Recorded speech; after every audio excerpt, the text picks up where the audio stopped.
ఒకరోజు వినయ్ గారు, నేను సురేష్ ఆఫీస్‌లో, సురేష్ గెస్ట్ హౌస్‌లో ఉన్నాం. ఇంకో ఎవరో ఉన్నారు, అప్పుడు గుర్తులేదు ఎవరున్నారో. మిగతా వాళ్ళు లేరు. సార్. ఫోనొచ్చింది. ఫోనొచ్చి గేట్ బయటే, సురేష్ గెస్ట్ హౌస్ గేట్ బయటే. అలా బేలగా ఉండి ఇట్లా కూలిపోయాడాయన.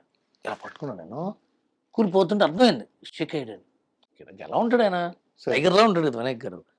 కారెక్కెళ్తే ఓ చోటకి అటే పంజగుట్ట సైడు డాక్టర్ చెప్పాడు. వాళ్ళ నాన్నగారికి క్యాన్సర్ ఉంది.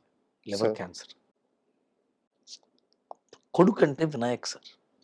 కొడుకు ఎలా ఉండాలి అంటే వినాయక్. నేను సంపాదించబోయేది మొత్తం రాసిస్తా. నా తండ్రిని బతికించాలంటే ఏ వైద్యం ఉందో చెప్పండి ప్రపంచంలోన. నాకు తెలిసిన పూజలు, మంత్రాలు, ఎవరెవరైనా పెద్ద పెద్ద ఉంటారు గదా! పండితులు, యజ్ఞాలు, యాగాలు ఒక పక్క. ఇక్కడ 'ఆశీష్ కపూర్' అని ఉంటాడాయన. ఏరియాలో లక్డీ కపూర్ దగ్గర హాస్పిటల్. సార్. ఆయన హ్యాండిల్ చేసాడు. నేను జపాన్ పంపించానండి. ఆ రోజుల్లో జపాన్ ఎళ్లి హ్మ్. లివర్ ట్రాన్స్‌ప్లాంటేషన్ చేయించాడు తండ్రికి. మార్పిచ్చాడాయన. బతికించుకున్నాడు. ఇంకో సంవత్సరం బతికాడాయన. హ్మ్. ఇంకోళ్ళైతే ప్రాణం పెట్టేసాడు సార్. మొత్తం ఏం కావాలంటే అది. జపాన్ తమ్ముడిని పంపించాడు. అక్కడ చేయించుకున్నాడు.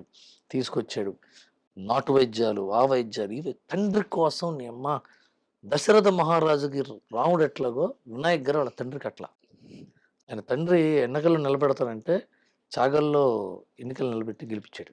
సార్. అంత గొప్ప తండ్రి. నాకు అదుర్స్ అంటే అవి గుర్తుకొస్తాయి.